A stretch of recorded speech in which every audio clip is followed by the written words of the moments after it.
Durante a reunião, meu marido, o CEO, jogou a caneta no chão e disse: "Peguem ela." Todos riram. Senti meu rosto queimar, mas permaneci em silêncio. Naquela noite, eu disse a ele: "Acabou. Nunca mais chegue perto de mim." À meia-noite, a empresa dele faliu. O telefone dele estava cheio de 53 chamadas perdidas e o orgulho dele havia desaparecido. "Pegue isso." Meu marido disse essas palavras na frente de toda a sua equipe executiva. Eu estava sentada na outra ponta da mesa da sala de reuniões. Eric estava na outra ponta da mesa fazendo sua apresentação. Sua caneta caiu da mesa, rolou pelo chão e parou bem na minha frente. Ele olhou para mim. "Pegue", disse ele. "Não disse você poderia nem por favor. Apenas uma ordem. Antes de prosseguirmos, quero agradecer por se juntarem a mim para compartilhar essas histórias de resiliência e retomada de poder. Se você acredita que todos merecem respeito e reconhecimento por suas contribuições, considere se inscrever. É grátis e nos ajuda a alcançar mais pessoas que precisam ouvir isso. Vamos ver como isso se desenrola. Como se eu fosse a secretária dele. Como se eu fosse a faxineira. Como se eu fosse qualquer pessoa, menos a esposa dele.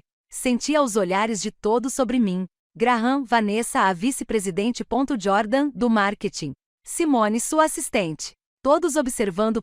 Todos eles aguardavam para ver o que eu faria. A sala estava em silêncio. Então Eric repetiu a frase, desta vez em voz mais alta. "Melissa, atenda." Alguém riu. Não sei quem começou, mas depois todos estavam rindo. Vanessa cobriu a boca com a mão. Graham balançou a cabeça, sorrindo. Jordan chegou a dar uma risadinha enquanto tomava café. Eles estavam rindo de mim. Meu rosto ardeu. Minha mão tremia, mas eu não chorei. Eu não gritei. Eu me abaixei. Peguei a caneta. Caminhei até a ponta da mesa onde ele estava. Coloquei o prato na frente dele. "Aqui está", eu disse baixinho. Eric aceitou sem nem olhar para mim. Voltou à apresentação como se nada tivesse acontecido, como se não tivesse acabado de me humilhar na frente de todos. Mas eu tomei uma decisão naquele instante. Naquela noite, eu disse a ele: "Acabou para mim. Nunca mais chegue perto de mim." À meia-noite, a empresa dele começou a ruir. Seu celular estava cheio de 53 chamadas perdidas. Seu orgulho havia desaparecido. Esta é a história de como uma caneta destruiu tudo. Preciso contar como me tornei aquela mulher. A mulher sentada na ponta da mesa. A mulher que pegou a caneta. Meu nome é Melissa Harrington. Tenho 42 anos. Sou casada com Eric há 6 anos. 6 anos de desaparecimento gradual. Morávamos em uma cobertura no Tribeca. 23º andar. Janelas do chão ao teto com vista para o rio Hudson. O tipo de lugar que as pessoas veem em revistas e pensam que deve ser bonito. Não era bonito. Era solitário. Todas as manhãs eu acordava às 6 horas. Eric já estava no chuveiro. Quando eu terminava de me vestir, ele já tinha ido embora. Sem despedida, sem beijo. Às vezes nem mesmo uma mensagem. Eu ficava parada naquelas janelas enormes com meu café, observando a cidade despertar, observando as pessoas começarem seus dias. E me perguntava quando exatamente deixei de ser Melissa e me tornei a senhora Eric Harrington. Eu costumava ter minha própria vida, meu próprio emprego, minha própria identidade. Eu era consultor financeiro em Boston. Eu era bom nisso, muito bom mesmo. Ajudava pequenas empresas a reorganizar suas finanças. Encontrei investidores. Criei estratégias de crescimento. Tive clientes que confiaram em mim, que me respeitaram, que me viram como alguém competente e valioso. Foi então que conheci o Eric. Isso foi há 7 anos, numa conferência imobiliária em Boston. Ele estava fazendo uma apresentação sobre oportunidades de desenvolvimento no corredor Nordeste. Ele era confiante, charmoso, magnético daquele jeito que algumas pessoas são. Depois da palestra, acabamos no bar do hotel. Ele me ofereceu uma bebida. Conversamos por 3 horas. Ele me contou sobre sua empresa, a Harrington Dynamics, sobre sua visão de construir imóveis residenciais e comerciais por toda a costa leste, sobre como queria criar algo que fizesse a diferença. Mas também me disse que suas finanças estavam um caos. Que ele era apaixonado por desenvolvimento, mas péssimo com números. Que precisava de alguém que entendesse o lado comercial. Preciso de um sócio, disse ele naquela noite. Alguém que entende, alguém inteligente. Ele me fez sentir vista, importante, necessária. Começamos a namorar um mês depois. Ele dirigia até Boston nos fins de semana. Jantávamos, caminhávamos ao longo do rio Charles, conversávamos sobre o futuro, o nosso futuro. Ele me pediu em casamento 10 meses depois de nos conhecermos. Uma cerimônia pequena, só com a família e alguns amigos próximos. Eu não queria nada grandioso. Eu só queria ele. Queria a parceria que havia prometido. Vamos construir isso juntos, disse Eric na nossa noite de núpcias. Estávamos no quarto do hotel. Ele segurava minhas duas mãos, olhando diretamente nos meus olhos. Tudo que eu faço, você faz parte. Agora somos uma equipe. Sempre. Eu acreditei nele. Durante os 2 primeiros anos, pareceu-me verdade. Mudei-me para Nova York e comecei a trabalhar em tempo integral com o Eric na Harrington Dynamics. A empresa estava em dificuldades quando entrei. Dívidas por toda parte, fluxo de caixa ruim, nenhuma estratégia financeira real. Eu resolvi o problema. Reestruturei todo o sistema contábil, identifiquei áreas onde o dinheiro estava sendo desperdiçado, criei novas projeções de receita e construí modelos financeiros que realmente faziam sentido. Além disso, apresentei o Eric a pessoas importantes. Lawrence Brennan era um investidor de capital de risco com quem eu havia trabalhado em Boston. Ele era especializado em investimentos imobiliários. Eu o convenci a se encontrar com Eric. 3 meses depois, Lawrence investiu $25 milhões na Harrington Dynamics. Esse dinheiro financiou a primeira grande expansão de Eric. E então surgiu Patricia Lowe. Ela era uma urbanista que eu conheci em uma conferência. Inteligente e bem relacionada. Ela tinha contato com todos os órgãos municipais importantes. Apresentei-a a Eric durante um jantar. Ela gostou dele. E mais importante, ela confiou em mim. 6 meses depois, quando Eric precisou agilizar a obtenção de licenças para um projeto de desenvolvimento, Patricia conseguiu. Também encontrei uma estratégia tributária que economizou $4,7 milhões para a empresa. Era completamente legal, apenas uma brecha na legislação que a maioria das pessoas desconhecia. Eu encontrei. Eu implementei. Eu salvei a empresa do Eric. Mas aos poucos as coisas mudaram. No início, Eric me dava o crédito. Melissa descobriu isso. Ele dizia nas reuniões. Ela é a mente por trás disso. Depois passamos a ser nós. Reestruturamos as finanças. Encontramos os investidores certos. No fim, tudo se resumiu a eu. Eu dei a volta por cima nessa empresa. Eu construí esses relacionamentos. Eu criei essa estratégia. Meu nome desapareceu. Eu me tornei esposa de Eric. Não Melissa. Não a consultora financeira que salvou a empresa dele. Apenas a esposa, o acessório, a mulher ao lado dele em galas beneficentes e jantares com investidores. E em algum momento parei de corrigir as pessoas, parei de lembrar o Eric do que eu tinha feito. Eu dizia a mim mesma que não importava, que éramos uma equipe, que o sucesso dele era o nosso sucesso, mas importava. Sim. Aquelas reuniões de terça-feira de manhã eram as piores. Avaliações trimestrais do conselho. Eric insistia, eu participo de todas. É importante que você esteja presente. Ele dizia, os investidores gostam de ver estabilidade. Eles querem saber que sou centrada, que tenho apoio em casa. Então, a cada 3 meses eu me sentava naquela mesa de reuniões, no canto perto da porta, com o vestido que o Eric tinha escolhido para mim na noite anterior. Vista azul marinho, ele dizia. A cinza parece mais profissional. Parei de escolher minhas próprias roupas. Os executivos mal me cumprimentaram. Graham Kess, o diretor financeiro, trabalhava com Eric há 4 anos. Ele era frio e eficiente. Ele só falava em números e projeções. Me olhava como se eu fosse um móvel, algo que existia mas que não tinha importância. Vanessa Price era pior. Ela era vice-presidente de aquisições. 36 anos, ambiciosa, implacável. Às vezes, ela sorria para mim, mas o sorriso nunca chegava aos seus olhos. Ela me olhou como se eu estivesse ocupando um lugar à toa, como se eu estivesse tomando um espaço que poderia ser de alguém importante. Jordan Mitchell era o responsável pelo marketing. Ele era gente boa, inofensivo na maior parte do tempo. Ele passava mais tempo no celular do que em reuniões de verdade. Acenava educadamente com a cabeça quando eu entrava e depois se esquecia da minha existência. E tinha Simone, assistente do Eric, 26 anos, loira, sempre impecavelmente vestida. Ela ria de todas as piadas do Eric. Ficava até tarde sempre que ele pedia. Olhava para ele como se ele fosse algum tipo de gênio. Antes eu sentia pena dela. Agora eu só me sentia exausta. Aquela terça-feira começou como qualquer outra. Acordei às 6 horas. Eric já tinha ido embora. Fiz café e vesti o terno cinza que ele tinha deixado do meu lado do armário. Peguei um carro por aplicativo até o centro da cidade para ir ao prédio do escritório dele. A recepcionista sorriu quando entrei. Bom dia, senhora Harrington. Eu sorri de volta. Eu sempre sorria de volta. Peguei o elevador até o 14º andar. A sala de reuniões já estava cheia quando cheguei. Graham estava lendo documentos. Vanessa estava ao telefone. Jordan estava conversando com Simone sobre uma campanha nas redes sociais. Eric estava na cabeceira da mesa, preparando seu laptop para a apresentação.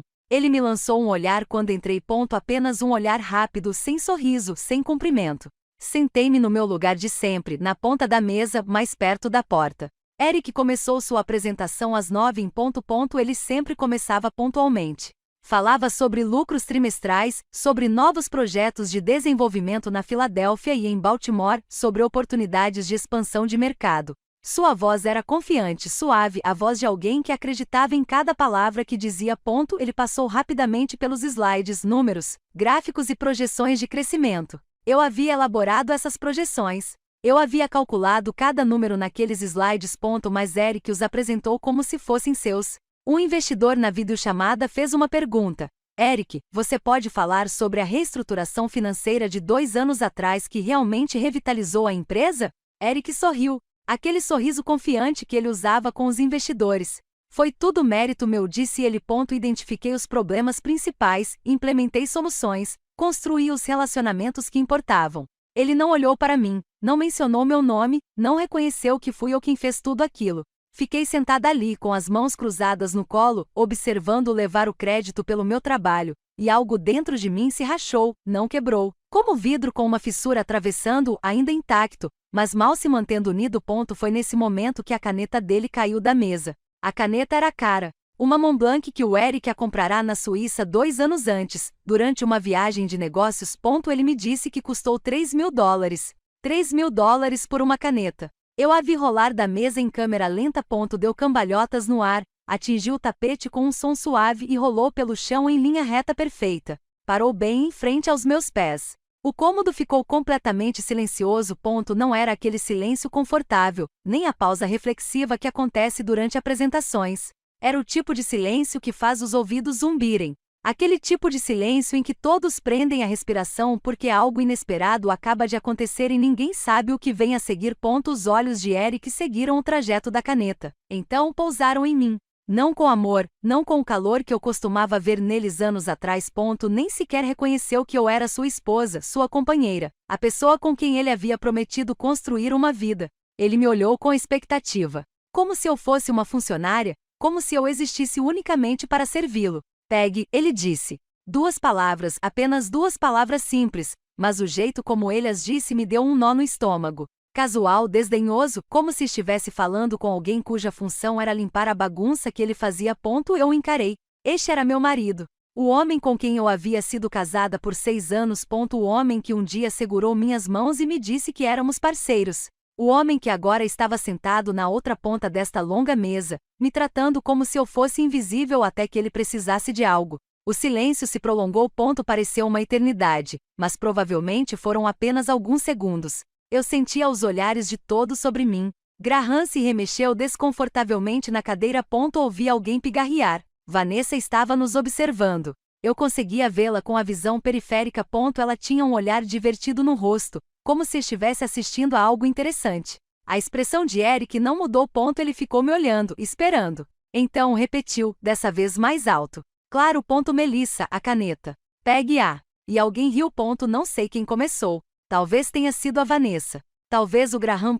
Mas assim que uma pessoa riu, as outras a seguiram. Não era um riso nervoso. Não era aquele tipo de riso que tenta aliviar a tensão ou disfarçar um momento constrangedor.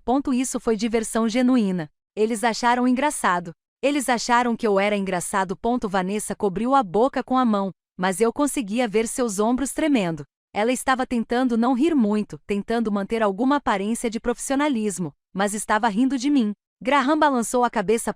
Ele tinha um sorriso no rosto, como se tivesse acabado de presenciar algo ridículo e não conseguisse acreditar. Jordan olhou para a xícara de café, mas eu vi o sorriso. Ele estava tentando escondê-lo, mas estava lá. E Simone, a assistente de Eric, soltou uma risadinha aguda. Cortou o som pela sala como um ruído estridente. Imediatamente, ela levou a mão à boca, envergonhada por ter rido alto. Mas o estrago já estava feito. Todos estavam rindo de mim. Meu rosto parecia estar em chamas. Ele subiu pelo meu pescoço, espalhando-se pelas minhas bochechas. Eu conseguia sentir meu coração batendo nos meus ouvidos. Minhas mãos tremiam. Apertei as mãos no colo, cravando as unhas nas palmas para conter o tremor. Todos os meus instintos gritavam para eu fazer alguma coisa. Levantar. Saia da sala. Diga ao Eric exatamente o que eu pensava dele. Jogue aquela caneta cara e idiota do outro lado da sala e observe-o se apressar para pegá-la. Mas eu não fiz nada disso. Como eu conhecia o Eric e sabia exatamente o que ele queria. Ele queria que eu reagisse. Ele queria que eu me emocionasse para criar um escândalo e lhe dar munição para usar depois. Ele diria às pessoas que eu era instável, irracional, que não sabia lidar com pressão. Usaria isso como prova de que eu não pertencia àquelas reuniões, de que eu não era profissional o suficiente para o mundo dele. Então, eu não lhe dei aquele sorriso. Eu sorri. Não um sorriso largo, apenas um sorriso pequeno e educado. Aquele tipo de sorriso que aperfeiçoei ao longo de 6 anos como Sra. Eric Harrington. Levantei-me devagar, com calma. Dei a volta na cadeira, inclinei-me e peguei a caneta. Era pesado. O metal parecia caro na minha mão. Caminhei por toda a extensão da sala de reuniões, passando por Graham, Vanessa, Jordan e Simone, até chegar à ponta da mesa onde Eric estava sentado. Coloquei a caneta delicadamente na frente dele. Aqui está, eu disse baixinho. Eric pegou a caneta. Ele não olhou para mim. Não disse obrigado. Não reconheceu em momento algum o que tinha acabado de acontecer. Ele simplesmente voltou à apresentação. Passou para o próximo slide e começou a falar sobre a receita projetada para o próximo trimestre como se nada tivesse acontecido. Como se não tivesse acabado de me humilhar na frente de toda a sua equipe executiva. Como se isso fosse um comportamento perfeitamente normal. Voltei para o meu lugar, sentei-me, cruzei as mãos no colo, mas algo havia mudado. Algo dentro de mim que se mantinha unido pela esperança e pela negação. E a lembrança de quem Eric costumava ser finalmente se quebrou. Não se estilhaçou em pedaços, apenas se libertou, como uma corrente que se rompe, como uma porta que se destranca. E de repente, tudo ficou claro para mim. Durante 6 anos eu gerenciei a vida do Eric, organizando sua agenda, filtrando suas ligações, editando seus discursos, garantindo que seu mundo funcionasse perfeitamente para que ele pudesse estar diante de plateias como esta e brilhar. Eu apresentei a Lawrence Brennan. Lawrence era um investidor de capital de risco com quem eu havia trabalhado em Boston. Eu o convenci a se encontrar com Eric. Preparei Eric para essa reunião. Orientei-o sobre o que dizer e o ajudei a elaborar a apresentação que acabou garantindo um financiamento de $25 milhões. Aquele dinheiro salvou a Harrington Dynamics. Aquele dinheiro financiou a expansão de Eric para Filadélfia e Baltimore. Aquele dinheiro fez com que Eric parecesse um gênio para seu conselho e seus investidores. Mas foi meu relacionamento com Lawrence que tornou tudo possível. Minha credibilidade e minha reputação, e o fato de eu ter apresentado Eric a Patricia Lowe. Patricia era uma planejadora urbana que eu conheci em uma conferência 3 anos antes. Ela tinha contatos em todos os órgãos municipais importantes. Quando Eric precisava de agilização de licenças, aprovações de zoneamento ou de alguém que soubesse lidar com a burocracia, eu ligava para Patricia. Ela o ajudava porque confiava em mim, não porque acreditava no Eric, mas porque acreditava em mim. Eu também havia descoberto a brecha fiscal que economizou $4,7 milhões para a Harrington Dynamics. Passei semanas pesquisando o código tributário, consultando especialistas e elaborando uma estratégia completamente legal, mas que a maioria das empresas jamais encontraria. Eric apresentou essa estratégia ao conselho como se fosse uma descoberta genial de sua autoria. Ele havia assumido todo o crédito e ninguém questionou, mas o nome de Eric estava na empresa. O rosto de Eric estava nas revistas de negócios. Eric era convidado para dar palestras em conferências sobre como construir empresas de sucesso. E eu era apenas a mulher que pegava a caneta dele. Passei o resto da reunião em silêncio. Eric terminou sua apresentação. Os membros do conselho presentes na videoconferência fizeram perguntas. Eric respondeu a todas com segurança. Todos concordaram com a cabeça. Quando a reunião finalmente terminou, as pessoas começaram a juntar suas coisas, fechar laptops, checar celulares, levantar e se alongar. Eric estava conversando com Graham sobre algo. Algum problema com o empreiteiro em Baltimore. Ele não olhou para mim. Não reconheceu que eu ainda estava na sala. Levantei-me, peguei minha bolsa e saí. Ninguém se despediu. A viagem para casa foi silenciosa. Eric dirigia, uma mão no volante e a outra segurando o celular. Ele estava rolando a tela do celular, respondendo a mensagens, completamente concentrado na tela. Eu estava sentada no banco do passageiro, olhando pela janela. observando a cidade passar. Todos aqueles prédios, todas aquelas pessoas vivendo suas vidas, indo trabalhar, voltando para casa, existindo de maneiras que não tinham nada a ver comigo, com o Eric ou com o que tinha acabado de acontecer naquela sala de reuniões. Minha vida estava acabando, e ninguém mais sabia.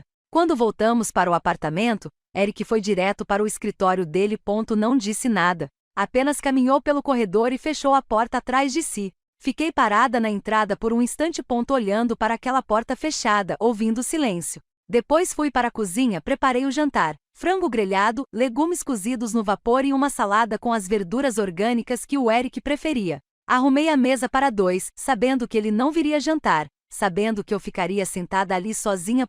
Comi sozinha, limpei sozinha, coloquei as sobras em recipientes e guardei na geladeira. Depois, sentei no sofá. Nosso sofá caro e desconfortável que Eric escolheu porque era bonito. Não porque fosse confortável. Não porque eu gostasse, mas porque parecia impressionante. Sentei-me ali, na penumbra da luz da cidade que entrava pelas janelas. Estava navegando no meu celular, fingindo que estava lendo alguma coisa, fingindo que estava tudo bem. Às 10h15, meu celular vibrou. Uma mensagem de texto do Eric, mesmo ele estando a 9 metros de distância, atrás da porta do escritório. Envie as revisões do contrato com a Morgan. Preciso delas amanhã de manhã. Não era uma pergunta, nem um pedido, era uma ordem. Como se eu fosse seu empregado, como se eu existisse para fazer o trabalho dele. Fiquei encarando aquela mensagem por um longo tempo. Li e reli. Senti algo frio se instalar no meu peito. Então me levantei. Caminhei pelo corredor e bati na porta do escritório dele. Entre, ele chamou. Abri a porta. Eric estava sentado à sua mesa, com o laptop aberto e papéis espalhados por toda parte. Ele não levantou os olhos quando entrei. Terminei, eu disse. Ele olhou para cima, distraído, irritado por eu estar interrompendo. Com o contrato? Perguntou ele. Já? Não, respondi. Com isso? Chega, Eric. O rosto dele mudou quando eu disse essas palavras. Acabou para mim. Por um segundo, Eric ficou me encarando como se estivesse tentando processar o que eu tinha dito. Como se as palavras não fizessem muito sentido. Então, sua expressão mudou de confusão para irritação. O mesmo olhar que ele fazia quando o empreiteiro perdia um prazo ou um investidor fazia perguntas demais. Melissa, não tenho tempo para isso agora, disse ele. Sua voz era desdenhosa. Ele voltou a atenção para o laptop. Seja lá o que for que esteja te incomodando, podemos conversar sobre isso depois. Tenho trabalho a fazer. Não, eu disse que não podemos falar sobre isso depois porque não existe depois. Estou indo embora. Eric. Nunca mais chegue perto de mim. Isso chamou a atenção dele. Ele olhou para cima, olhou para mim de verdade, e pela primeira vez em muito tempo, vi algo além de indiferença em seus olhos. Surpresa, talvez. Ou confusão, como se ele realmente não conseguisse entender por que eu diria algo assim. Você está chateada com o que aconteceu esta manhã, disse ele lentamente. A coisa da caneta. É disso que se trata. A coisa da caneta. Ele chamou isso de a coisa da caneta. Como se não fosse nada. Como se me humilhar na frente de toda a sua equipe executiva fosse apenas um incidente menor ao qual eu estava reagindo de forma exagerada. São cerca de 6 anos. Sendo invisível. Eu disse que minha voz era firme. 6 anos sendo tratada como se eu fosse menos que ninguém. 6 anos vendo você se apropriar do crédito pelo trabalho que eu fiz. Conexões que eu estabeleci. Ideias que eu te dei. O maxilar de Eric se contraiu. Eu construí esta empresa, disse ele. Tudo que temos é graças a mim. Não, eu disse baixinho. Tudo que você tem é por minha causa, e você está prestes a descobrir exatamente quanto. Os olhos dele se estreitaram. O que isso quer dizer? Não respondi. Apenas me virei e saí do escritório dele, fechando a porta atrás de mim. Eu conseguia ouvi-lo me chamando. Melissa, Melissa, volte aqui. Ainda não terminamos de conversar sobre isso. Mas tínhamos terminado. Já fazia muito tempo que tínhamos terminado. Eu só não tinha admitido isso para mim mesmo até hoje. Fui até o nosso quarto e tranquei a porta. Minhas mãos tremiam, mas não de medo nem de tristeza, e sim de adrenalina, de energia, de algo que eu não sentia há anos. Eu me sentia desperta. Durante 6 anos, vivi minha vida como um sonâmbulo, seguindo a rotina, fingindo que tudo estava bem, dizendo a mim mesma que as coisas melhorariam, que Eric eventualmente voltaria a me ver, a me valorizar, a me tratar como uma parceira em vez de um acessório. Mas ele não faria isso. Ele nunca faria. Porque para ele eu não era mais uma pessoa. Eu era apenas parte da engrenagem que mantinha sua vida funcionando sem problemas. E eu não queria mais ser isso. Fui até meu armário. Peguei uma mala pequena na prateleira de cima, aquela que eu usava para viagens de fim de semana, e comecei a arrumar as coisas. Não tudo, só o essencial: roupas, produtos de higiene pessoal, o que eu precisaria para alguns dias. Depois fui até minha escrivaninha, aquela pequena escrivaninha no canto do nosso quarto que o Eric tinha me deixado usar porque não ocupava muito espaço. Abri meu laptop. Não aquele que Eric tinha me dado. Não aquele que estava conectado a todas as suas contas no armazenamento em nuvem. Meu laptop pessoal. Aquele que eu comprei com o dinheiro de um trabalho de consultoria que fiz por fora. Um trabalho que o Eric nem sabia que existia. Abri uma pasta que havia etiquetado como documentação. Dentro dela estavam arquivos que eu vinha colecionando silenciosamente há 8 meses. Desde o dia em que percebi que meu casamento havia acabado e comecei a pensar no que viria a seguir. Há 2 anos, a Harrington Dynamics quase faliu. A empresa estava perdendo dinheiro a rodo. Os investidores ameaçavam retirar suas participações. Os clientes estavam indo embora. Eric estava apavorado, completamente sobrecarregado. Ele chegava em casa todas as noites parecendo que ia ter um colapso nervoso. E eu tinha resolvido o problema. Reestruturei todo o sistema financeiro, revisei cada despesa, cada contrato, cada fonte de receita. Identifiquei onde o dinheiro estava sendo desperdiçado, encontrei estouros de orçamento que ninguém mais havia notado. Criei novas projeções e construí modelos que realmente funcionavam. Eu tinha salvado a empresa dele, e tinha sido inteligente nisso. Cada e-mail que enviei, cada memorando que escrevi, cada decisão financeira que tomei, eu guardava cópias. Meu nome estava em todos eles, enterrado em metadados, escondido em linhas de cópia, documentado de maneiras que Eric nunca se deu ao trabalho de verificar porque não entendia o lado técnico das coisas. Eu tinha provas. Provas de que eu havia feito o trabalho. Provas de que Eric havia levado o crédito por ele. Prova de que sem mim, a Harrington Dynamics teria falido. Mas os arquivos não eram o verdadeiro poder. O verdadeiro poder estava nos relacionamentos. Ao longo dos anos, construí conexões que Eric nem sequer conhecia. Ajudei pessoas, me tornei valiosa, não como Sra. Eric Harrington, mas como Melissa, como alguém competente, confiável e responsável. E agora eu ia usar cada uma dessas relações. Peguei meu celular, olhei a hora, 10h43. Tarde, mas não muito tarde. Não para o que eu precisava fazer. Fiz a primeira ligação. Laurence Brennan atendeu ao terceiro toque. Melissa, disse ele com uma voz calorosa e amigável.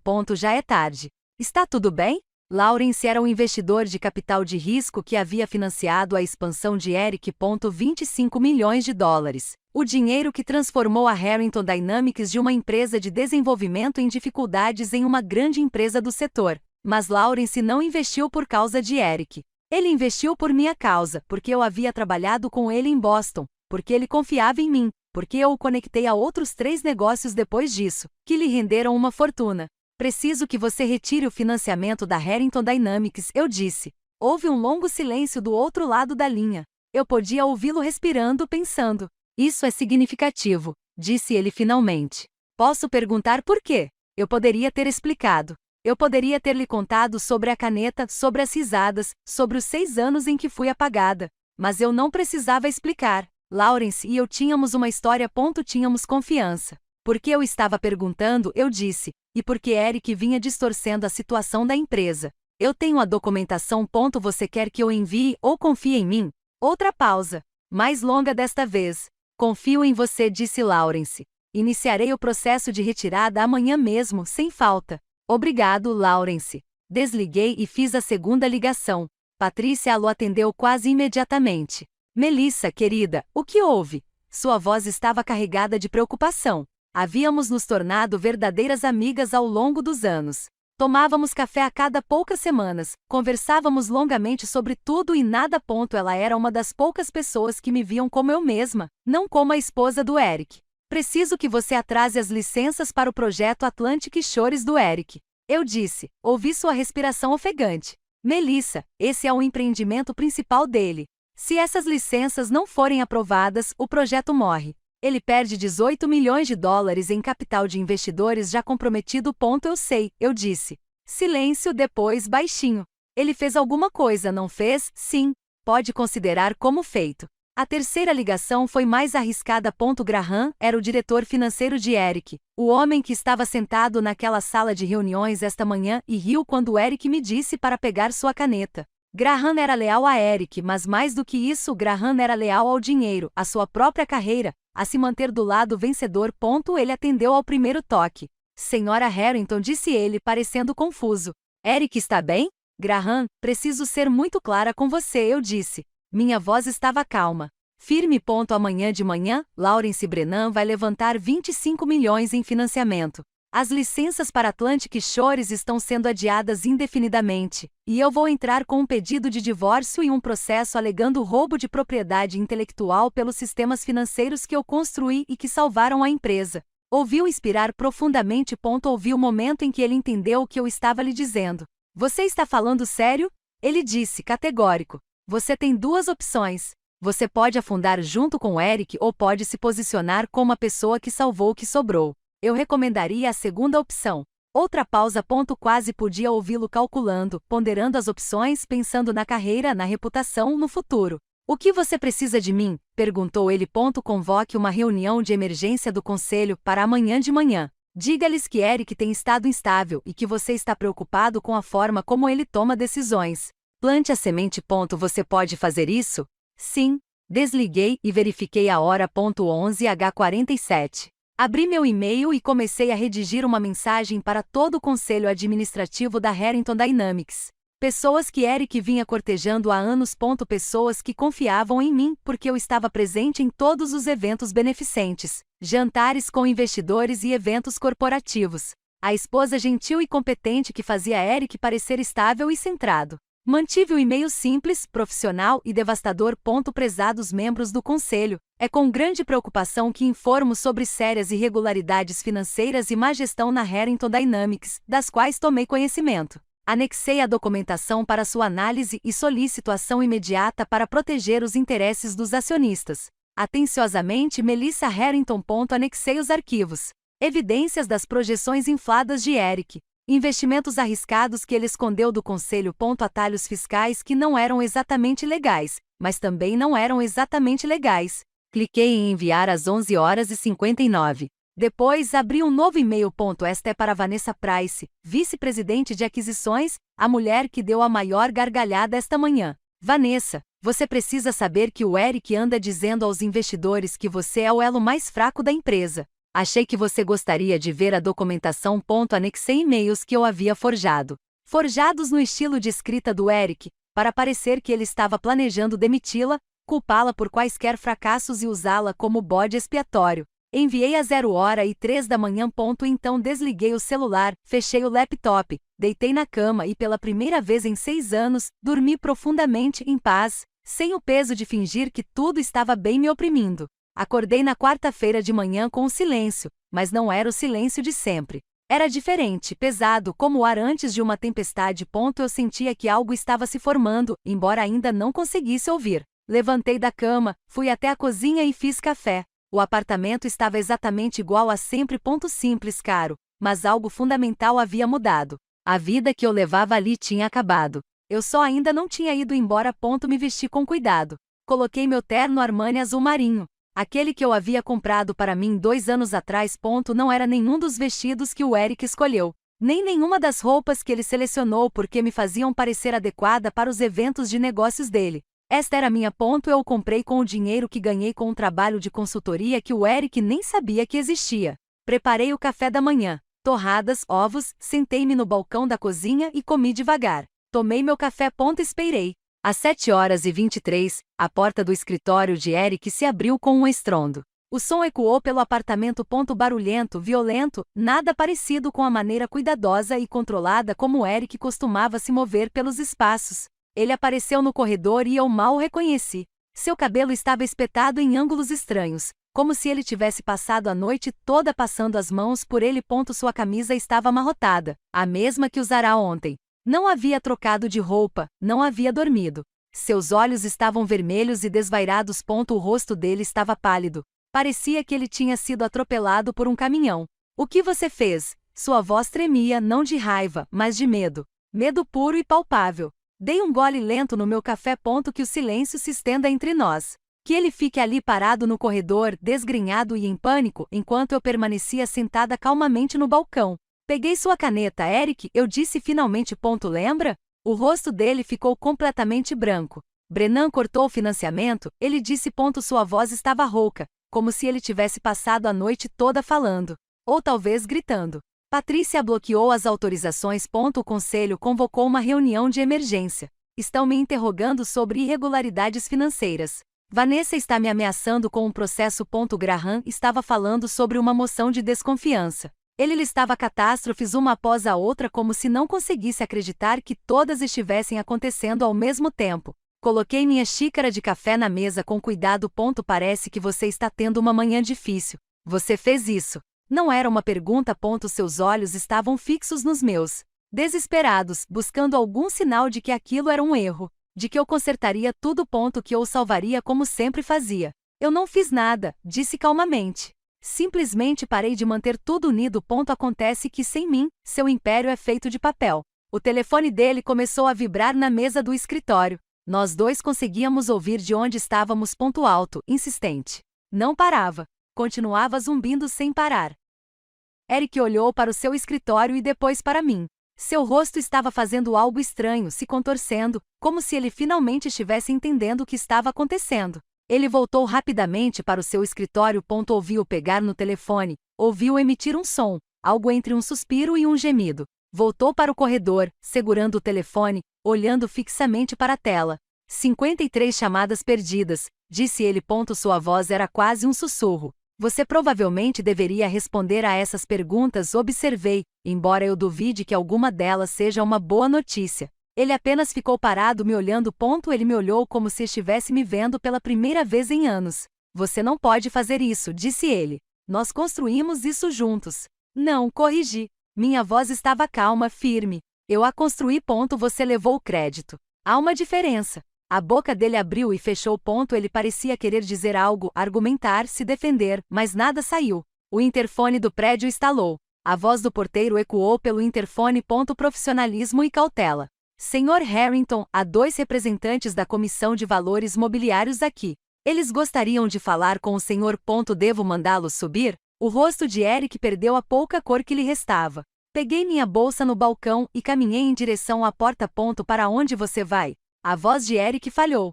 Entrei em pânico. Virei-me uma última vez e olhei para ele parado ali no corredor. O homem com quem eu tinha sido casada por 6 anos. O homem que havia prometido que construiríamos algo juntos.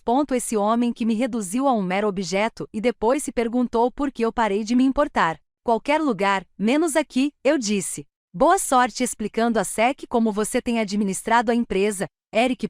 Tenho certeza de que eles acharão seus métodos fascinantes. Saí e fechei a porta atrás de mim. Deixei minha aliança de casamento sobre a mesa do hall de entrada, ao lado da correspondência de ontem que ninguém se deu ao trabalho de abrir. A descida de elevador foi como a primeira respiração de verdade que eu dava em anos, como se eu estivesse debaixo d'água e finalmente tivesse emergido. Quando cheguei ao saguão, 2 homens de terno escuro estavam esperando perto da portaria. Investigadores da SEC. Eles tinham exatamente a aparência que eu esperava. Profissionais, sérios, carregando pastas. Me lançaram um olhar quando passei. Não me reconheceram. Por que reconheceriam? Eu era apenas uma mulher saindo do prédio. Ninguém importante. Saí para a rua.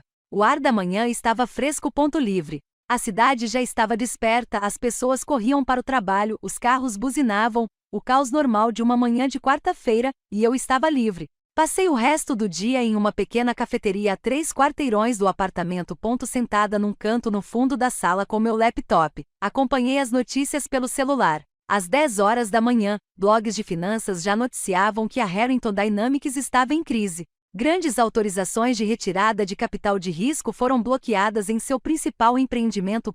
Uma reunião de emergência do conselho foi convocada, resultando em queda acentuada das ações. Ao meio-dia, os principais investidores começaram a divulgar comunicados, distanciando-se de Eric, expressando preocupação com as práticas de gestão e protegendo suas próprias reputações. Às 15 horas, as ações da empresa haviam caído 40%. Sentei-me ali lendo artigo após artigo, assistindo ao império de Eric desmoronar em tempo real, e esperei sentir culpa, esperei que o arrependimento me atingisse, esperei sentir que tinha feito algo terrível. Mas tudo que senti foi alívio. Naquela noite, fiz o check-in em um hotel. Nada de luxo, apenas um lugar limpo e tranquilo no centro da cidade, onde ninguém sabia quem eu era. O tipo de hotel que viajantes a negócios usam. Anônimo, esquecível. Pedi serviço de quarto, tomei um longo banho, me deitei nos lençóis brancos e limpos e dormi 12 horas seguidas. Um sono profundo e sem sonhos, do tipo que eu não tinha há anos. Quando acordei na manhã de quinta-feira, meu celular estava cheio de notificações. 89 chamadas perdidas, 143 mensagens de texto. A maioria era do Eric. Dezenas delas, começando com raiva, depois confusas, depois desesperadas e, por fim, implorando. Algumas eram de seus advogados, profissionais e formais, pedindo que eu os contatasse imediatamente sobre assuntos jurídicos urgentes. 3 eram de antigos amigos que tinham visto as notícias, perguntando se eu estava bem e se havia algo que pudessem fazer. E uma era da minha irmã Ellen. Ela morava a 2 horas de distância, no interior do estado. Conversávamos a cada 2 semanas. Ela nunca gostou do Eric. Ela havia me dito anos atrás que algo estava errado com meu casamento. Eu não dei ouvidos. A mensagem dela era simples. Vi as notícias. Você está bem? Me liga. Liguei para ela. Estou bem, eu disse quando ela atendeu. Melhor do que bem, na verdade. Ellen ficou em silêncio por um momento. Eu conseguia ouvir sua respiração processando a informação. O que ele fez, Mel? Ela finalmente perguntou. Ele se esqueceu de que eu era uma pessoa. Que bom para você, disse Ellen. Sua voz era firme, orgulhosa. Venha ficar comigo um pouco. Você não deveria estar sozinha. Eu a agradeci. Disse a ela que ficaria. Mas ainda não. Eu tinha mais uma coisa a fazer. Naquela tarde, voltei à cobertura. Eu sabia que Eric estaria em sua reunião de emergência do conselho, tentando salvar o que restava de sua empresa, tentando explicar como tudo havia desmoronado tão rapidamente. O porteiro olhou para mim quando entrei. Sua expressão era cautelosa, compassiva, como se sentisse pena de mim. Coitada da senhora Harrington. A empresa do marido está falindo. Ela deve estar arrasada. Ele me deixou levantar sem fazer perguntas. O apartamento parecia diferente agora. Como museu, uma vitrine de uma vida que nunca existiu de verdade. Me movi rapidamente, fui até o quarto, peguei minha mala maior e comecei a arrumar as roupas, os pertences dele, as coisas que realmente importavam para mim. Deixei para trás tudo o que Eric havia comprado, todos os vestidos de grife, as joias caras, os acessórios que deveriam me fazer parecer adequada ao mundo dele. Eu não queria nada daquilo. Na saída, parei no escritório do Eric. A mesa estava coberta de papéis. O laptop dele ainda estava aberto. Eu conseguia ver o e-mail dele na tela. Mensagem após mensagem, todas marcadas como urgentes, todas de pessoas irritadas, em pânico ou exigindo explicações. Sentei-me na poltrona de couro dele, aquela cara que ele havia encomendado especialmente, aquela em que eu nunca tinha tido permissão para sentar porque era o espaço dele, o santuário dele. Abri a gaveta debaixo da escrivaninha dele. Dentro havia uma pasta com a etiqueta pessoal da Melissa. Peguei-a e abri. Lá dentro havia documentos que eu nunca tinha visto antes. Um acordo pré-nupcial, mas eu não me lembrava de ter assinado um acordo pré-nupcial. Nós conversamos sobre isso antes do casamento. O advogado do Eric tinha sugerido isso, mas eu achava que já tínhamos decidido contra. Eu pensava que éramos parceiros que confiavam um no outro. Apólices de seguro de vida com o Eric como único beneficiário. Todas essas apólices eram desconhecidas para mim. E uma carta de 6 meses atrás do advogado do Eric, descrevendo medidas para proteger o patrimônio em caso de divórcio. Ele vinha planejando isso, planejando me deixar, planejando garantir que eu não recebesse nada quando isso acontecesse. Peguei meu celular, fotografei cada página, cada documento, cada prova que Eric estava preparando para me descartar sem nada. Depois coloquei a pasta de volta exatamente onde a encontrei, fechei a gaveta e ao sair, peguei a caneta Mont Blanc da escrivaninha dele, aquela cara, a que tinha dado início a tudo. Guardei-a na bolsa e saí daquele apartamento pela última vez. As 2 semanas seguintes transcorreram num ritmo estranho. Os dias pareciam intermináveis e, ao mesmo tempo, incrivelmente rápidos. Eu acordava no quarto do hotel, checava o celular e via dezenas de mensagens novas, advogados, repórteres, pessoas com quem eu não falava há anos, de repente querendo saber se eu estava bem. Contratei uma advogada. O nome dela era Rebecca Cross. Ela foi altamente recomendada pela Lawrence Brennan Direct. Era o tipo de mulher que não perdia tempo com formalidades. Nos encontramos no escritório dela em Manhattan na sexta-feira seguinte ao início do desmoronamento de tudo. Ela tinha espalhado os documentos que eu havia enviado sobre a mesa de reuniões. Registros financeiros, e-mails, contratos. Ela vinha analisando tudo há 2 dias. Isso é a prova de falhas, disse ela sem rodeios. Eric Harrington tem se apropriado do crédito pelo seu trabalho, usando as conexões que você fez, construindo uma empresa com o seu trabalho, enquanto você se mantinha completamente fora da burocracia. Podemos provar roubo de propriedade intelectual, exploração financeira e potencialmente fraude. E quanto a ele? Perguntei. O que vai acontecer com Eric? Rebecca olhou para mim atentamente. Ele está acabado. O conselho o suspendeu esta manhã. Investigação em andamento. Graham Kess convocou uma reunião de emergência ontem. Votamos por 7-2 para remover Eric da liderança ativa. Senti algo se acomodar no meu peito. Não exatamente satisfação, apenas a confirmação de que o que eu havia iniciado estava funcionando. Vanessa Price falou com a imprensa. Rebecca continuou. Ela alega ambiente de trabalho tóxico e má gestão financeira. Ela está furiosa com os e-mails que recebeu, que davam a entender que Eric estava planejando demiti-la. Mantive minha expressão neutra, não disse nada. Rebecca deu um leve sorriso, como se soubesse exatamente o que eu tinha feito, mas não fosse perguntar. A desistência de Lawrence Brennan desencadeou uma série de eventos. Ela prosseguiu. Outros 3 investidores desistiram. Os credores estão exigindo o pagamento dos empréstimos. O projeto Atlantic Shores entrou em colapso total. A Harrington Dynamics está implodindo. Ótimo, eu disse baixinho. Rebecca recostou-se na cadeira. A imprensa quer falar com você. Todos querem saber onde você está. O que você sabe e o que pretende fazer. O que devo dizer? Nada. Deixe Eric se enterrar sozinho. Ele está dando entrevistas, culpando todos menos a si mesmo, dando desculpas. Quanto mais ele fala, pior fica a situação. Fique quieto, mantenha a dignidade. Quando chegar a hora, deixaremos os fatos falarem por si. E foi isso que eu fiz. Dei apenas uma declaração. Breve e profissional. Estou cooperando plenamente com os investigadores e aguardo ansiosamente que a verdade venha à tona. Foi só isso. Nada mais. Enquanto isso, Eric concedeu 3 entrevistas diferentes na semana seguinte. Assisti a todas do meu quarto de hotel, cada uma mais desesperada que a anterior. Na primeira entrevista, ele alegou que o colapso da empresa se deveu a forças externas do mercado, ao momento inoportuno e a circunstâncias imprevistas.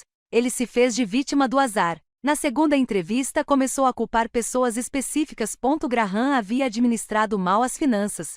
Vanessa havia tomado decisões ruins em relação às aquisições. Os investidores entraram em pânico desnecessariamente. Na terceira entrevista, ele estava com uma aparência terrível por fazer a barba, exausto. Ele divagava, se contradizia, me culpou brevemente, mas depois recuou quando o entrevistador insistiu. Foi doloroso de assistir. Não porque eu sentisse pena dele, mas porque eu conseguia ver exatamente o que Rebecca havia previsto. Eric estava se destruindo a cada vez que abria a boca. Mas nem tudo saiu como eu havia planejado. 2 semanas depois de ter saído do apartamento, recebi uma ligação de um número desconhecido. Eu estava no hotel comendo comida para a viagem, assistindo à cobertura jornalística do colapso contínuo da Harrington Dynamics. Quase não atendi.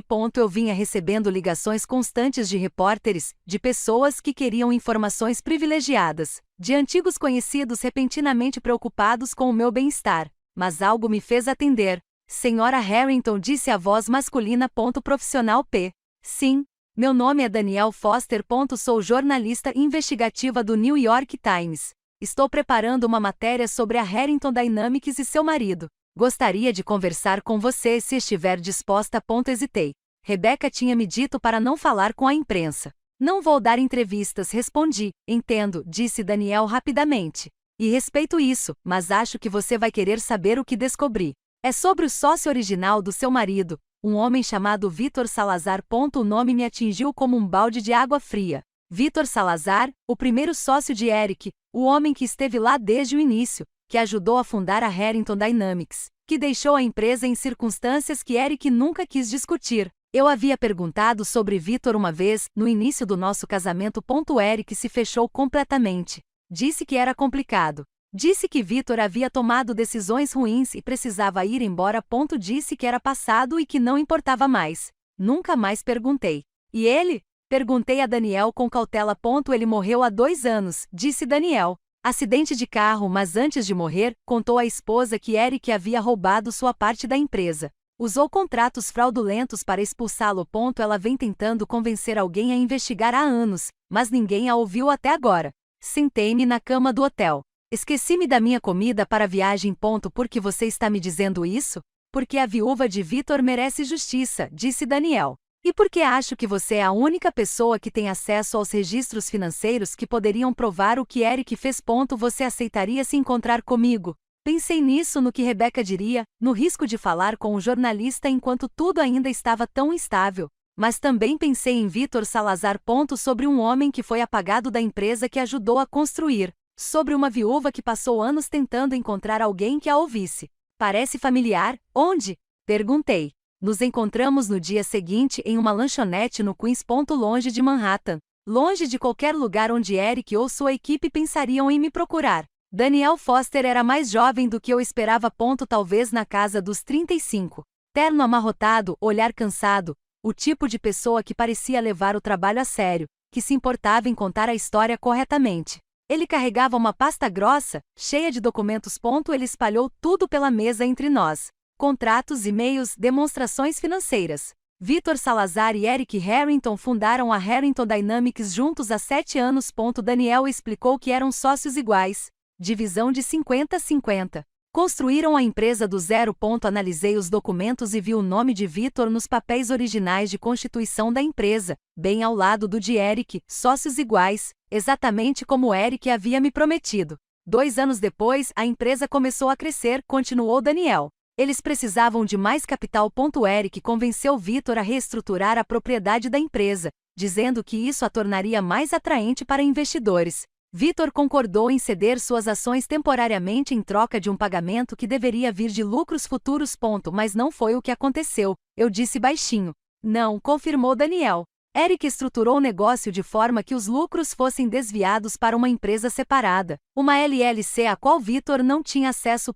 Quando Vitor se deu conta do que estava acontecendo, já estava completamente impedido de entrar. Ele passou 3 anos tentando lutar contra isso. Mas Eric tinha advogados melhores, mais dinheiro, mais contatos e Vitor. Ele morreu na miséria, disse Daniel, amargurado. Sua esposa, Carmen, disse que ele ficou arrasado com o que aconteceu, que confiava plenamente em Eric, que a traição o destruiu. Encarei os documentos com a assinatura de Vitor, contratos que lhe roubaram a própria empresa. Eric já havia feito isso antes com alguém que confiava nele, alguém que o ajudara a construir algo do zero. Ele fez isso com Vitor e depois fez comigo. Por que ninguém investigou? Perguntei. Carmen tentou. Daniel disse. Ela procurou advogados, repórteres, qualquer pessoa que estivesse disposta a ouvi-la. Mas a reputação de Eric já era impecável naquela altura. Ele era o CEO de sucesso, o visionário. Carmen era apenas uma viúva amargurada que não conseguia aceitar que o marido tivesse tomado decisões ruins nos negócios. Ninguém a levava a sério. Até agora. Até agora, concordou Daniel. Porque agora a reputação de Eric está desmoronando e as pessoas estão começando a questionar como ele realmente construiu sua empresa. Quem ele realmente é. Ele olhou diretamente para mim. Carmen merece justiça. Ela merece saber que seu marido estava dizendo a verdade, que ele não era amargurado ou incompetente, que foi vítima de um roubo. O que você precisa de mim? Perguntei. Registros financeiros, disse Daniel. Da época em que você reestruturou a empresa, há 2 anos.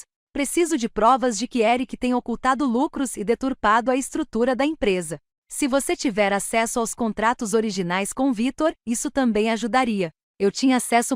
Eu tinha tudo. Todos os arquivos da reestruturação, todos os documentos que Eric me deu quando a empresa estava à beira da falência e ele precisava que eu a salvasse. Eu ajudo, eu disse. Mas primeiro quero encontrar Carmen e garantir que ela receba o que lhe é devido antes que qualquer outra coisa aconteça. Daniel assentiu. Eu providencio isso. 3 dias depois, encontrei Carmen Salazar em seu apartamento no Brooklyn. Ela morava em um pequeno apartamento de 2 quartos, limpo, mas desgastado. Os móveis eram velhos. As paredes precisavam de pintura, mas havia fotos por toda parte de suas filhas, de Vitor, de uma família que um dia fora feliz. Carmen estava na casa dos 40, cansada, mas forte. Tinha rugas ao redor dos olhos, cabelos grisalhos, a aparência de alguém que lutava há muito tempo e se recusava a desistir.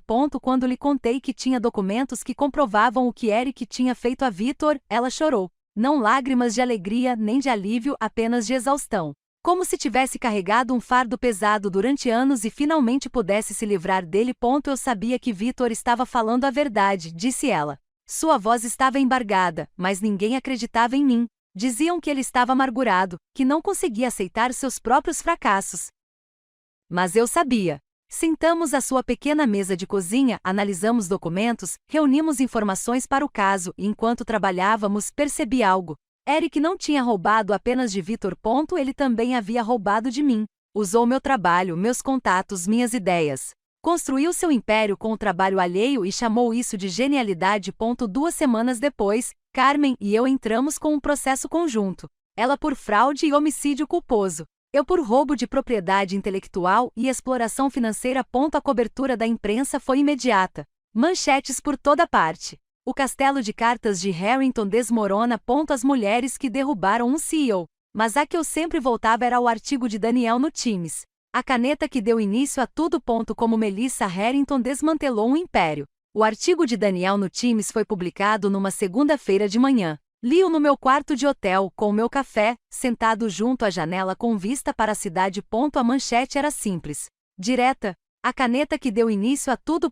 Como Melissa Harrington desmantelou um império. Ele escreveu tudo com cuidado. Em termos factuais, cada afirmação era respaldada por documentação, cada acusação sustentada por evidências. Ele entrevistou Carmen, conversou com ex-funcionários. Falou com investidores que haviam retirado o financiamento e contou a verdade sobre Vitor Salazar, sobre como Eric havia roubado do próprio sócio e sobre como Carmen passou anos tentando fazer com que alguém a ouvisse. O artigo viralizou em poucas horas. Ao meio-dia, era o texto mais lido no site do Times. Ao anoitecer, todos os principais veículos de comunicação estavam noticiando o caso. Redes financeiras, revistas de negócios e até mesmo a mídia tradicional repercutiram a história. Pois ela tinha tudo que as pessoas adoram: traição, vingança. Um homem poderoso derrubado pela mulher que ele subestimou. Meu telefone começou a tocar sem parar de novo. Repórteres querendo comentários, programas de entrevistas querendo entrevistas, pessoas com quem eu não falava há anos entrando em contato de repente. Ignorei tudo. Deixe que Rebecca lide com as perguntas da imprensa. O processo judicial avançou mais rápido do que eu esperava. Rebecca havia me avisado que essas coisas geralmente levavam meses, às vezes anos. Mas, com a documentação que eu havia fornecido e o depoimento de Carmen, os advogados de Eric não tinham nada com que trabalhar. As provas eram esmagadoras. Contratos fraudulentos com Vitor Salazar, declarações financeiras falsas ao conselho, estratégias fiscais que ultrapassavam os limites e configuravam sonegação, e roubo de propriedade intelectual. Meu trabalho, minhas conexões, minhas estratégias, tudo documentado, tudo comprovável. Os advogados de Eric tentaram argumentar. Alegaram que os contratos com Vitor eram decisões comerciais legítimas, que a reestruturação financeira que eu havia feito fazia parte do meu papel como esposa de Eric, que não havia uma linha divisória clara entre parceria conjugal e contribuição profissional. Mas Rebecca desmantelou esses argumentos. Ela tinha e-mails onde eu havia detalhado estratégias explicitamente, memorandos com meu nome, documentação comprovando que eu era quem se comunicava com investidores e autoridades municipais, modelos financeiros com minha assinatura digital nos metadados. O conselho da Harrington Dynamics votou pela destituição de Eric do cargo de CEO no final de novembro. 7 votos a favor, 2 contra. Graham Kess foi nomeado chefe interino. Sua missão era salvar o que restasse da empresa para tentar reconstruir a confiança com credores e clientes. Era tarde demais. O estrago estava feito. Vanessa Price renunciou 2 dias depois da demissão de Eric. Ela aceitou um cargo em uma empresa concorrente. Mas antes de sair, deu uma entrevista para um podcast de negócios, falando sobre a liderança tóxica de Eric, sua falência ética e como ele havia criado uma cultura onde a lealdade importava mais do que a competência. Ela nunca mencionou os e-mails falsos que eu havia enviado a ela.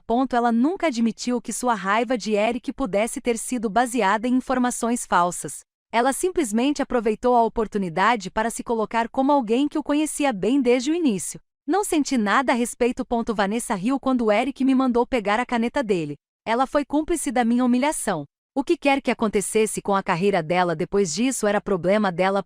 Jordan Mitchell desapareceu completamente da vida pública. Apagou suas redes sociais e parou de postar sobre estratégias de marketing e marca pessoal. Soube por um conhecido em comum que ele se mudou para Portland. Está trabalhando para uma pequena startup e tentando se reerguer após o colapso da Harrington Dynamics.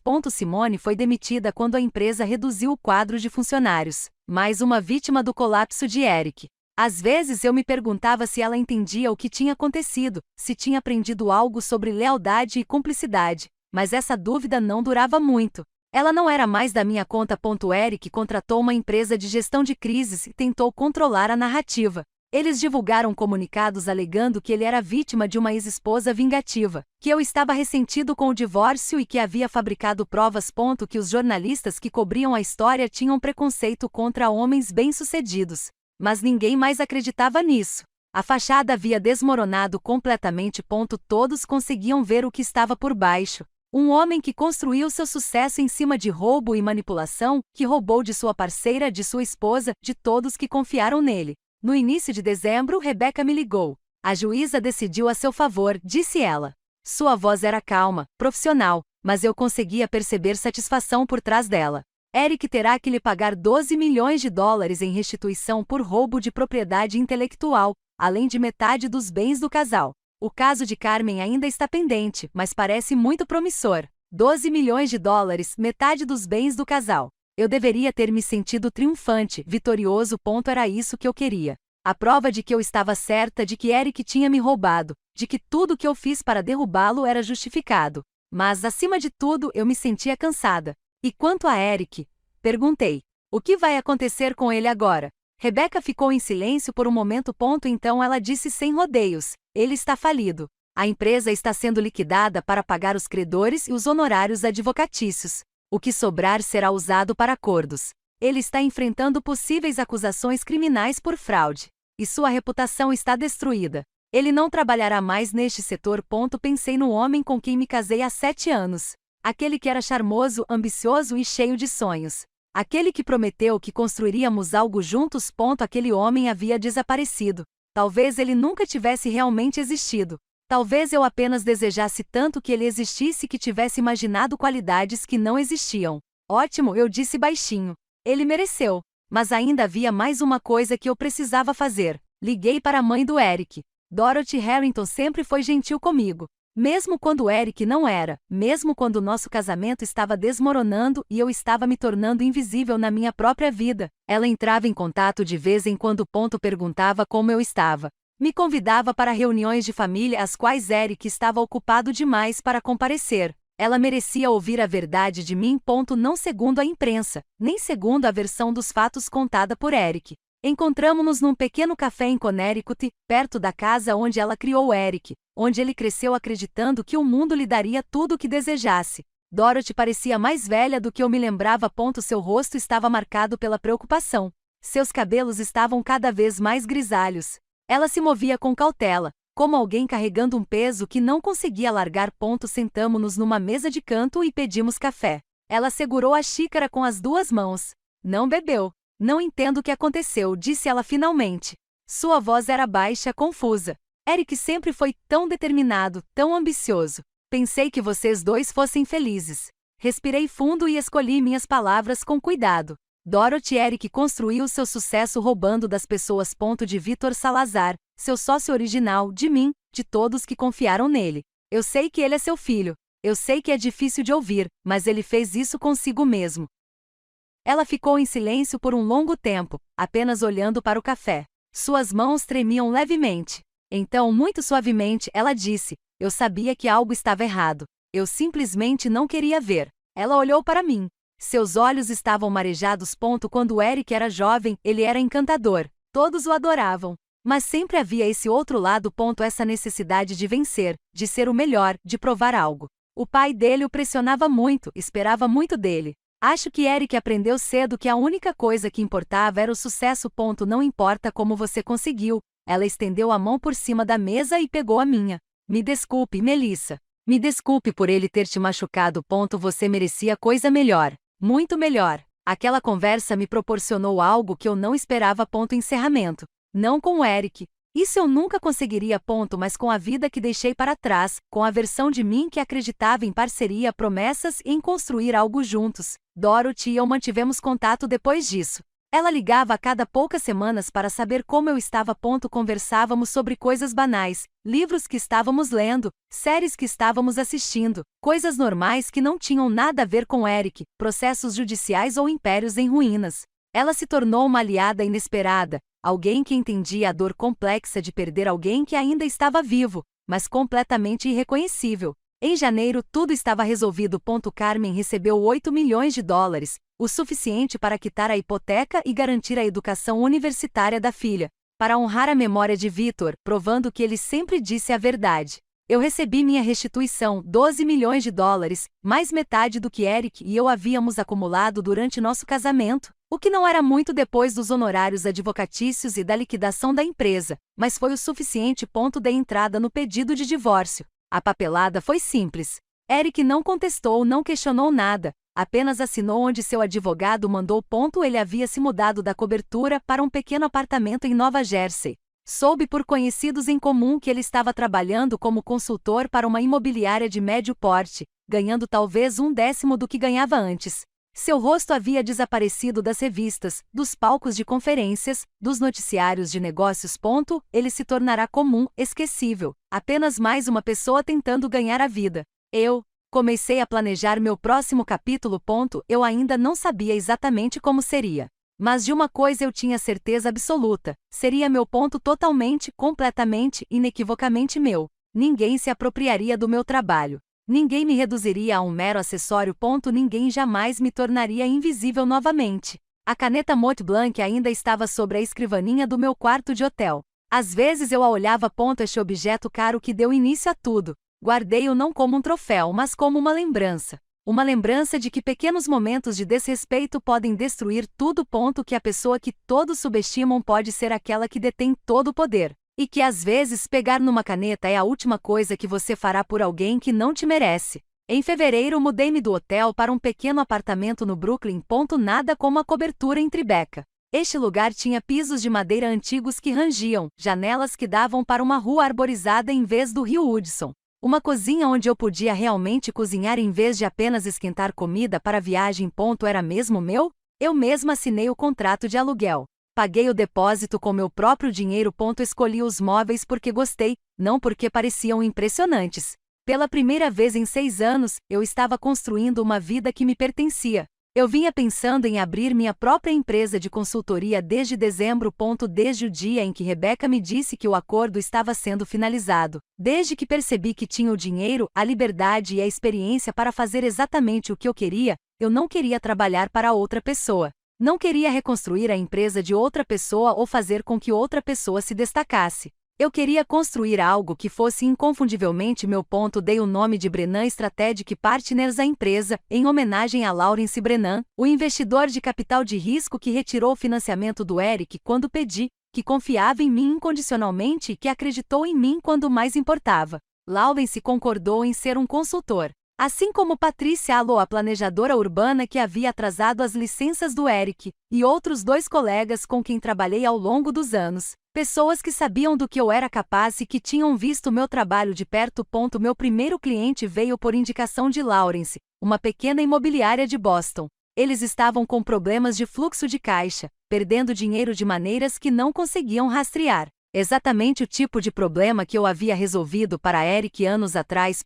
Passei 6 semanas com eles. Analisei toda a sua estrutura financeira, descobri onde o dinheiro estava sendo desperdiçado, identifiquei fluxos de receita que eles não haviam percebido, reestruturei seus sistemas de contabilidade e os ajudei a obter novo financiamento de um banco local. Em 2 meses eles já eram lucrativos novamente. A notícia se espalhou rapidamente depois disso. Em abril, eu já tinha 6 clientes. Em junho, eram 12 pequenas empresas, a maioria delas empresas que tinham ouvido falar da mulher que realmente construiu a Harrington Dynamics, que queriam alguém que entendesse de negócios desde a base, que tivesse provado que conseguia reerguer empresas em dificuldades. E desta vez, meu nome estava em tudo. Todos os contratos tinham minha assinatura. Todas as propostas tinham meu nome no cabeçalho. Todas as histórias de sucesso creditavam Melissa Harrington, CEO da Brennan Strategic Partners. No início foi uma sensação estranha, surreal. Passei tantos anos sendo invisível que ver meu próprio nome impresso foi como ver a vida de outra pessoa. Mas, aos poucos, começou a parecer normal. Natural, era quem eu sempre fui. Eu só não tinha tido espaço para mostrar isso antes. Nem tudo foi fácil, no entanto. Houve dias difíceis. Momentos em que me perguntei se tinha feito a escolha certa. Noites em que eu ficava acordado pensando em tudo o que tinha acontecido, em tudo que eu destruí para chegar até aqui. Em março, minha irmã Ellen veio me visitar. Ela pegou o trem do interior do estado. Nos encontramos para jantar em um pequeno restaurante italiano no West Village, aquele tipo de lugar com toalhas de mesa xadrez vermelhas, velas e garrafas de vinho. Confortável e sem pretensões, pedimos vinho, massa e sentamos em uma mesa de canto onde podíamos conversar sem sermos ouvidos. Ele me apoiou em tudo. Ela se ofereceu para me deixar ficar com ela quando eu fosse embora. Eric me ligava toda semana para saber como eu estava. Em nenhum momento sugeriu que eu deveria ter lidado com as coisas de forma diferente.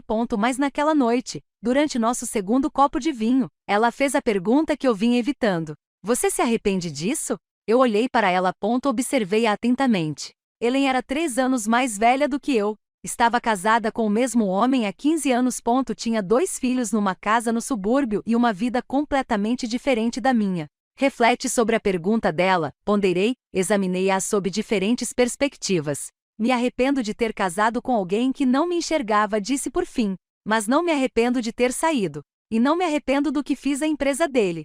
Ele a construiu com base em mentiras e trabalho roubado. Tudo que eu fiz foi parar de sustentá-lo. Ellen assentiu lentamente. Você sabe que as pessoas vão te julgar, não é? Vão dizer que você foi vingativa, que o destruiu por despeito. Que digam, eu disse. Eu sei a verdade. As pessoas que importam sabem a verdade. Isso basta. Mas as palavras de Ellen ficaram comigo depois que ela foi embora. Porque ela tinha razão. Algumas pessoas me julgaram. Alguns amigos antigos pararam de ligar. Pessoas que eu conhecia há anos, que de repente ficaram ocupadas demais para um café, que pararam de responder às minhas mensagens, que claramente não queriam ser associadas ao escândalo. Alguns contatos comerciais também se distanciaram, desconfortáveis com a confusão com os processos judiciais, a cobertura da imprensa e a destruição pública da reputação de Eric. Mas para cada pessoa que se afastou, 2 outras entraram em contato, principalmente mulheres que haviam passado por situações semelhantes, que haviam sido ignoradas no trabalho, desvalorizadas pelos sócios, apagadas de suas próprias conquistas. Elas viram minha história e reconheceram a delas. Entraram em contato para me dizer que entendiam, que também já tinham passado por isso, que ver alguém finalmente reagir lhes deu coragem para fazer o mesmo. Uma dessas mulheres era Irene Callahan. Ela me mandou um e-mail em março, dizendo que tinha lido o artigo do Daniel no Times e perguntando se poderíamos nos encontrar para um café. Nos encontramos em um café no centro da cidade em uma tarde de quinta-feira. Irene estava na casa dos 40 anos, bem vestida, o tipo de mulher que parecia ter tudo sob controle. Mas quando ela começou a falar, percebi o cansaço por trás da voz, os anos de luta, a frustração de não ser acreditada. Eu era a diretora de tecnologia de uma startup, Irene me contou. Meu sócio e eu a construímos juntos. Eu projetei toda a tecnologia principal, os algoritmos, a interface do usuário, tudo que fazia o produto funcionar. Mas ele era o rosto da empresa, quem falava com os investidores e dava as entrevistas à imprensa. Ela fez uma pausa e tomou um gole de café. 2 anos depois, ele me expulsou, reestruturou a empresa, assumiu o controle majoritário e retirou meu nome das patentes. Passei os 5 anos seguintes tentando fazer com que as pessoas enxergassem o que ele havia feito, mas ninguém queria me ouvir. Diziam que eu estava amargurado, que não conseguia aceitar o sucesso dele. Eu sabia exatamente o que ela queria dizer. Eu tinha ouvido as mesmas coisas sobre a viúva de Vítor Salazar, sobre mulheres que tentavam se apropriar do trabalho que homens haviam roubado. Só depois de ler sua reportagem, continuou Irene, é que percebi que não estava louca. Você realmente me roubou. E eu não estava errada em ficar com raiva. Conversamos por 3 horas naquele dia, compartilhamos histórias, comparamos nossas experiências sobre como homens como Eric agiam, como eles pegavam e pegavam enquanto faziam você se sentir grata por eles te deixarem participar do sucesso deles. Depois disso eu e Irene nos tornamos amigas. Amigas de verdade, daquelas que se entendem sem precisar de explicações. Em maio convidei-a para se juntar à Brennan Strategic Partners como sócia. Ela trouxe seus próprios clientes, sua própria experiência em tecnologia e startups. A história de resiliência dela. Juntos começamos a construir algo maior do que qualquer um de nós conseguiria construir sozinho. Não resolvemos apenas problemas de negócios. Buscamos ativamente mulheres e fundadoras marginalizadas que haviam sido apagadas de suas próprias histórias de sucesso, cujo trabalho havia sido roubado, suas contribuições minimizadas e seus nomes removidos da narrativa. Ajudamos essas mulheres a documentar suas contribuições, recuperar seus créditos e contar suas histórias de maneiras que não pudessem ser ignoradas ou descartadas. Até o verão, havíamos trabalhado com 7 fundadoras, ajudando-as a recuperar seus nomes em patentes, negociar melhores divisões de participação acionária e garantir o devido reconhecimento pelo trabalho que de fato realizaram. Senti que era justiça, não só para mim, mas para todos aqueles que foram tornados invisíveis pela ambição de outra pessoa. Em agosto recebi um e-mail que me surpreendeu. Era da Simone, ex-assistente do Eric, aquela que riu quando ele me disse para pegar na caneta. Oi, Melissa. Dizia isso. Sei que provavelmente é estranho ouvir isso de mim depois de tudo o que aconteceu, mas eu queria me desculpar. Naquele dia, na sala de reuniões, eu ri quando o Eric te disse para pegar a caneta. Não pensei no que aquilo significava. Não pensei em como você deve ter se sentido. Eu estava tão focada em manter meu emprego, em continuar nas boas graças do Eric, que me esqueci de ser uma pessoa decente. Me desculpe. Espero que você esteja bem. Você merece algo melhor do que ele te deu. Fiquei encarando o e-mail por um longo tempo. Uma parte de mim queria apagá-lo, ignorá-la, deixá-la lidar com a culpa e com a compreensão tardia. Mas outra parte de mim, a parte que estava lentamente aprendendo a deixar para lá, decidiu responder. Obrigada pelo pedido de desculpas, escrevi de volta. Significa mais do que você imagina. Espero que você também esteja bem. Não nos tornamos amigos. Não começamos a tomar café juntos nem a manter contato, mas essa troca me proporcionou algo inesperado. Prova de que as pessoas podem mudar, de que momentos de crueldade não precisam definir alguém para sempre, de que o crescimento é possível mesmo para pessoas que foram cúmplices no dano causado a outra pessoa.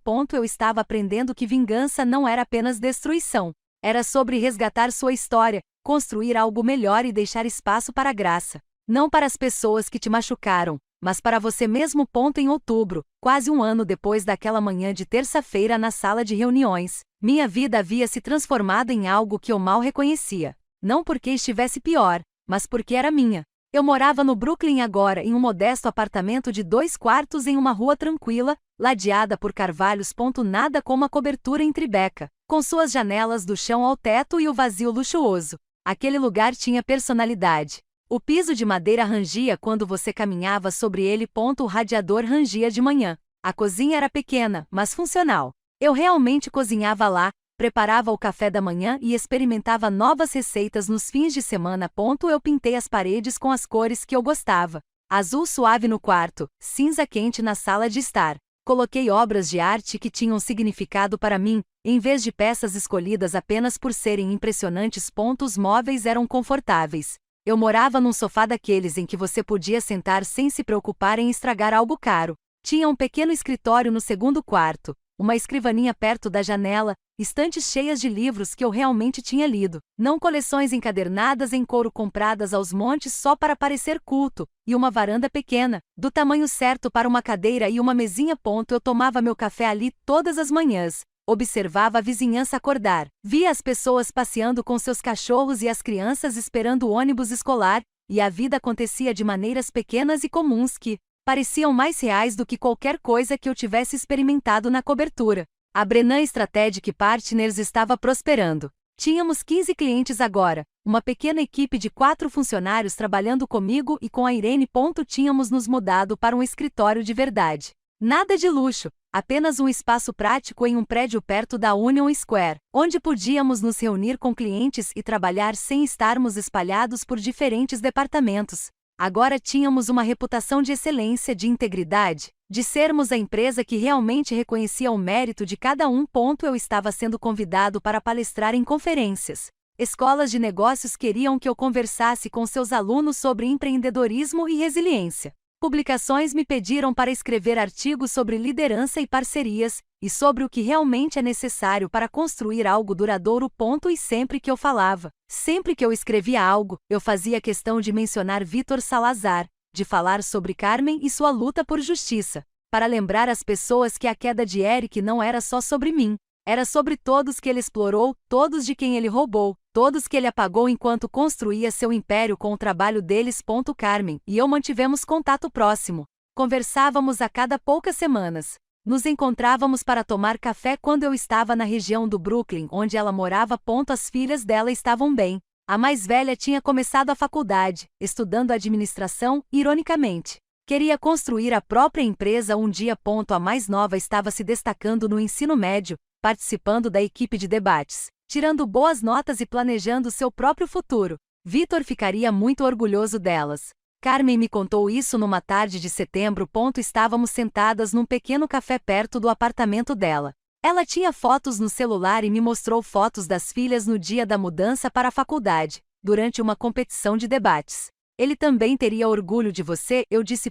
Por nunca desistir, por garantir que a verdade viesse à tona. Carmen sorriu, um sorriso cansado, mas genuíno. Fizemos isso juntos. Sim, fizemos com que eles enxergassem o que Vitor tentou lhes dizer durante anos. Ela estendeu a mão por cima da mesa e apertou a minha. Obrigada, Melissa, por acreditar em mim, por nos ajudar, por devolver a dignidade do pai às minhas filhas. Vi Eric mais uma vez, completamente por acaso. Era meados de outubro, uma manhã de terça-feira. Eu estava em uma cafeteria no centro da cidade, esperando por uma reunião com um cliente em potencial, sentado em uma pequena mesa perto da janela, trabalhando no meu laptop e tomando um café americano. A porta se abriu. Levantei os olhos por hábito. Eric entrou. Reconheci-o imediatamente. Embora parecesse diferente, de alguma forma menor. Seu terno era de tamanho padrão, de boa qualidade, mas não feito sob medida. Sua postura era diferente. Encurvado, como se estivesse tentando não ocupar muito espaço. Seu rosto parecia mais velho. Mais rugas, mais cabelos grisalhos. Ele encarava o celular, rolando a tela com uma intensidade frenética que indicava que estava evitando algo ou procurando algo que não conseguia encontrar. Eu poderia ter desviado o olhar, me concentrado no meu laptop e fingido que não o tinha visto, deixado que ele tomasse seu café e ido embora sem nem perceber que eu estivera ali. Mas eu não olhei. Observei-o, esperei, e finalmente ele ergueu o olhar. Nossos olhares se encontraram do outro lado da cafeteria. Por um instante, nenhum de nós se moveu. Apenas nos encaramos. Duas pessoas que um dia compartilharam uma vida, que prometeram construir algo juntas e que, em vez disso, destruíram uma a outra. Então Eric se aproximou. Parou a poucos passos da minha mesa, hesitante, como se não tivesse certeza se eu o deixaria chegar mais perto. Melissa, disse ele baixinho, podemos conversar? Pensei em dizer não. Pensei em dizer que não tinha nada a lhe dizer, que tínhamos terminado, que conversar agora não mudaria nada do que havia acontecido. Mas, depois de tudo, eu estava curiosa.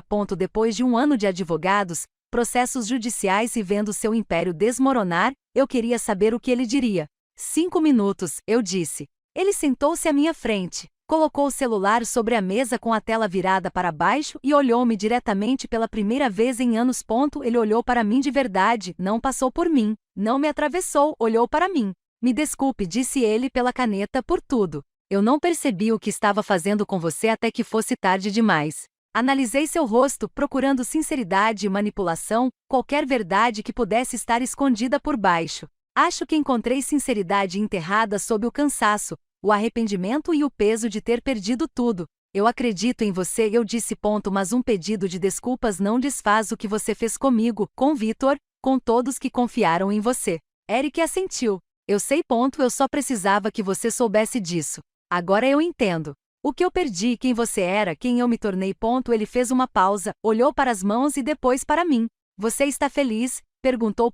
Era uma pergunta tão simples, mas carregava tanto peso, tanta história. Eu pensei sobre isso. Pensei muito sobre isso. Eu era feliz, eu ainda estava me recuperando, ainda tinha momentos de raiva, momentos de tristeza, momentos em que me perguntava como teria sido se Eric fosse diferente.